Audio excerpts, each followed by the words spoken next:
What's up, and Shazam, aloha. This is Garland, and welcome back to Conundrum Contingencies.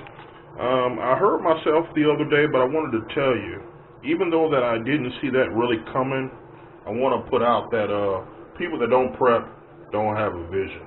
Let me show you what I'm talking about.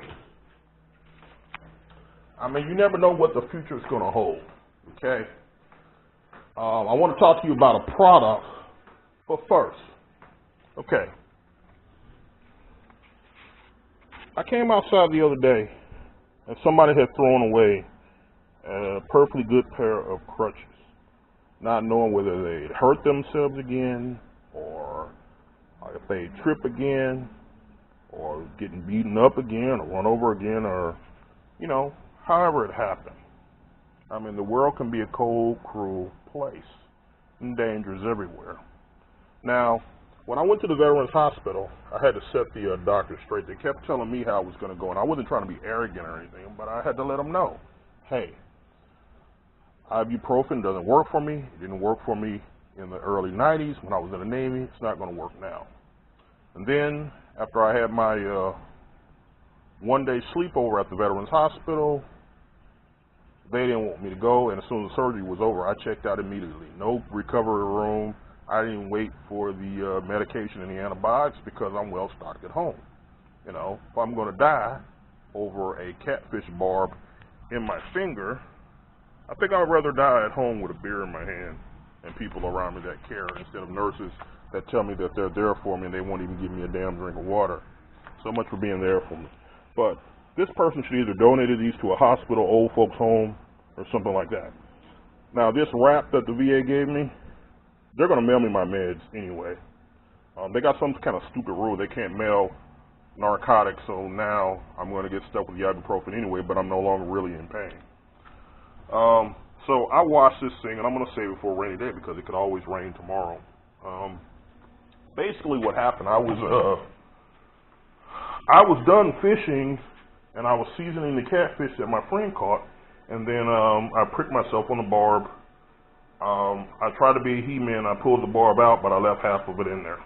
So that's my story, and I'm sticking to it. But see, here's the thing, guys. You don't know what tomorrow's going to bring. Now, I don't want to use these dollar store face masks. I don't want the sky to turn green and change color and the world to come to an end, or some kind of war, or a harp to kick in if it hasn't already kicked in. I just want to live. Now, usually when I go to VI, I snag a couple of these for free, but I didn't really get a chance to do it this time with one hand, you know. So since I do have a vision, I do have a few things growing in the garden, but I wanted to demonstrate this diehard 1150 portable power.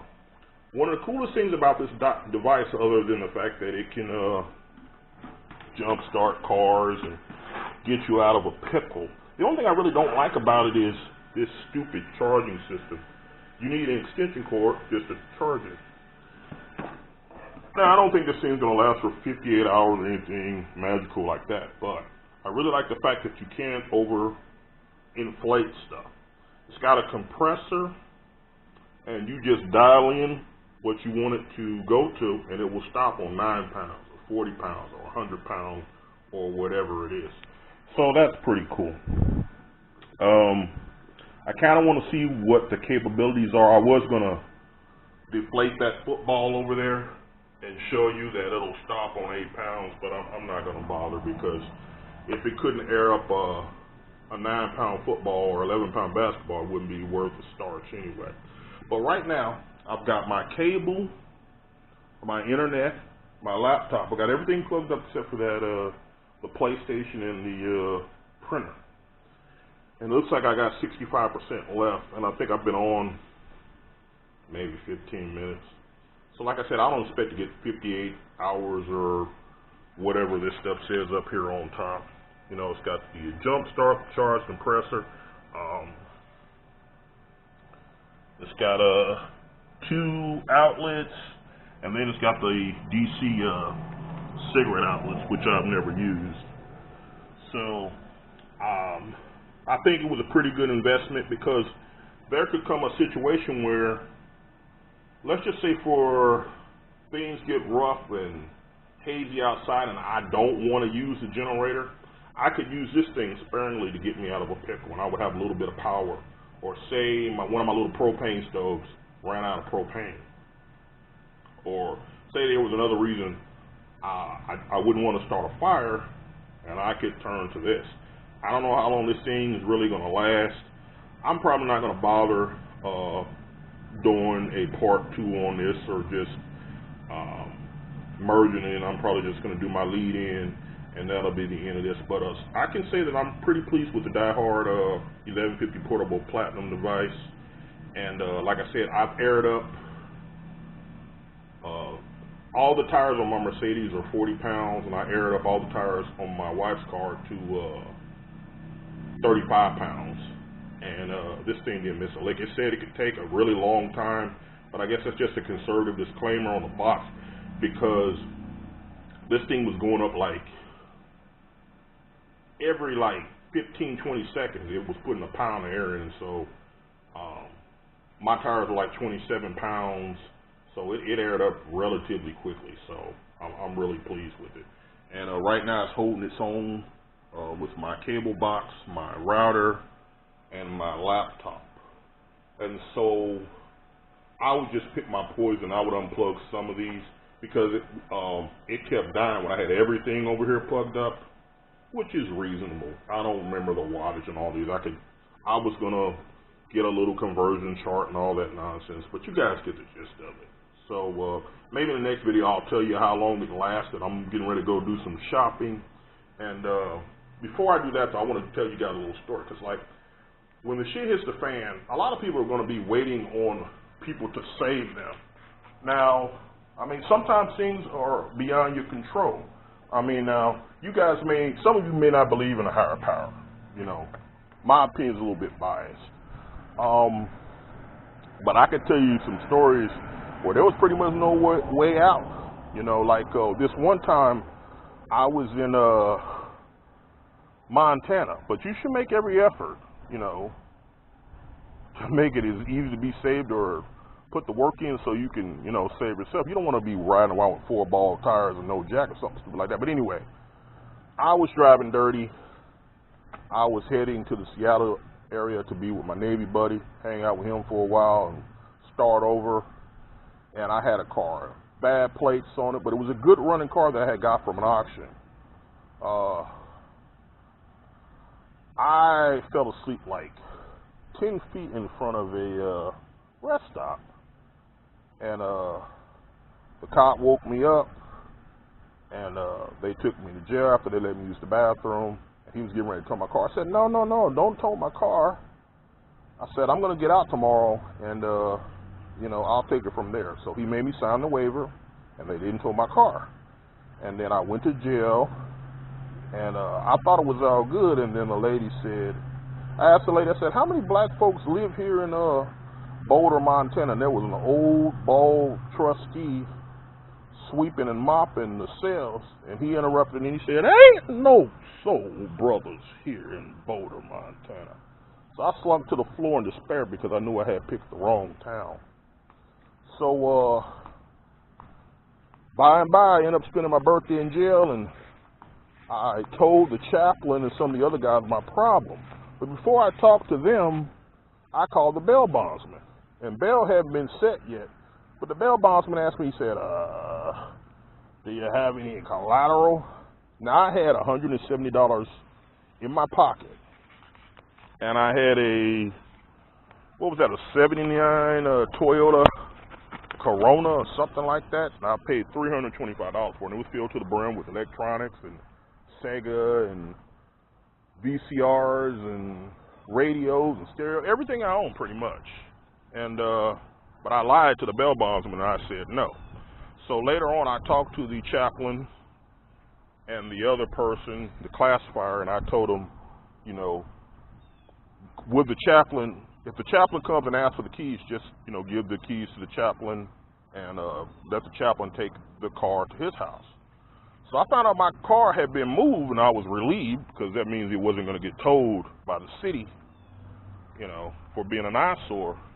And then when I talked to the chaplain said he didn't have anything to do with it. And I was like, oh, shit, now what?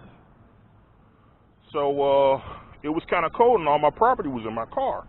So I asked the deputy to ask the sheriff if I could work as a trustee my last day of penalty to earn a jacket. And the guy never got back with me, so on the way out I said, what happened? He said the sheriff said no. I didn't have time to see if he was telling the truth or not, and what would he have gotten, a slap on the hand if he had been lying? So I toughed it out, and I'm walking in the middle of Boulder, Montana, looking crazy, and then I saw the VFW and the Dairy Queen. I walked past the VFW. Fortunately, they gave me all my money in cash, not a check like they tend to do nowadays. And I met this cool white mountain man. He looked like Grizzly Adams. He was a veteran like me, and I told him the story. He said, I know that bail bondsman. Because what I found out right before I left the jail was the bail bondsman had put the horse, well, he put the cart in front of the horse. He jumped the gun, and he had my car towed to his house. He was so sure because I didn't have a record. I had never been in trouble before. I just didn't have a driver's license.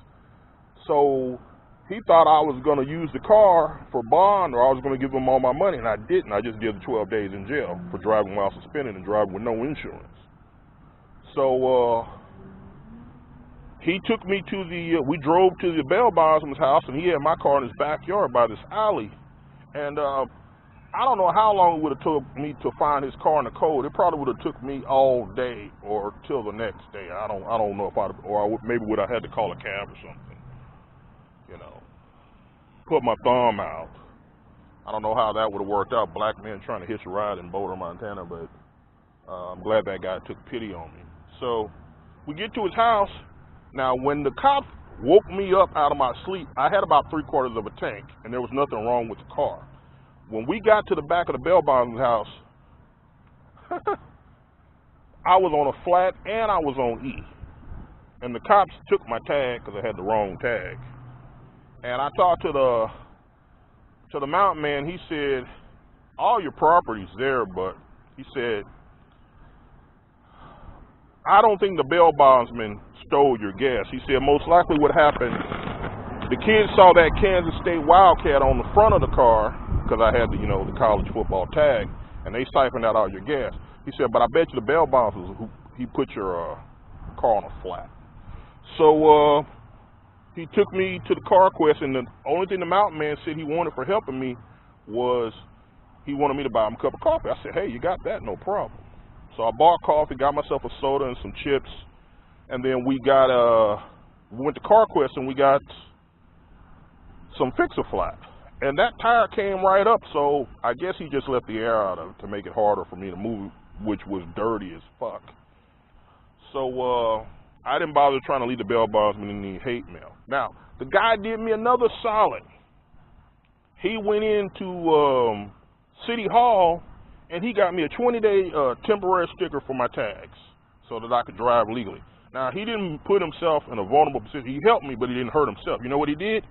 He wouldn't tell me who his insurance company was. So even if I wrecked, unless I just started naming companies off at random, he wouldn't have been liable. So he helped me, but he didn't hurt himself. And he said, the only thing I want you to do is, when you get to where you're going, I want you to send me a postcard so that I know you made it. I did better than that. As I was examining my car, I said, excuse me, sir, do you have a short nose or sub nose 38? He said, as a matter of fact, I do. So I had a holster in my car, which I didn't need because I no longer had the weapon that I bought it for. I said, now, sir, does your wife have a garden? He said, yeah, she does. I said, okay. So I gave him the box of Miracle-Gro that I had in the trunk because who knows when I was going to be in a position where I could grow anything again. I shook his hand, and I did write that guy when I got to where I was going. And I was astounded that things had worked out so well, and I could even drive legally. And just as I shook that guy's hand and I left, there were 2 Montana highway patrol cars. They got right behind me, and then they split up like they do on chips or something like that, and they left me in a cloud of dust, and I was relieved because I knew I was going to make it to my destination. So that's my story. I'm sticking to it.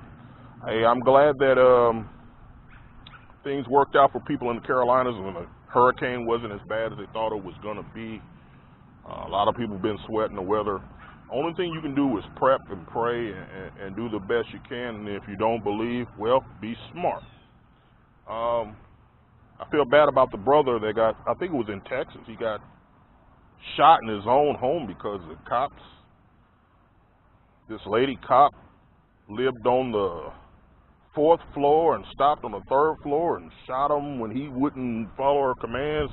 I don't think she deserved the death penalty or 30 years or anything like that. My own personal opinion, I think that she should pay for funeral costs. I think she'd be stripped of her badge, humiliated,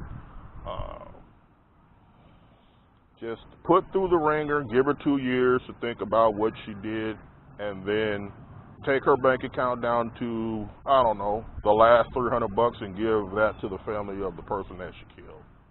And then all parties go their separate ways and life back to normal, although, you know, you never quite get over a loved one. But I think 2 years, let her be shunned, empty the bank account, and call it good. I don't know what to think about the teachers in New York that are sleeping with children. I don't really think it does quite as much harm for a young man, but it's still bad, you know. So, I mean, it is true. Demcast said it correctly. If a female teacher does something to a young man, they don't get as much time, and that it's always been that way. Is it right? No. It just happens to be the way it is. So anyway, I think I kept you guys long enough. Thanks for tuning in to Conundrum Contingencies. Please like and subscribe. And I have to give the diehard portable 1150 thumbs up. May the Lord bless you and keep you.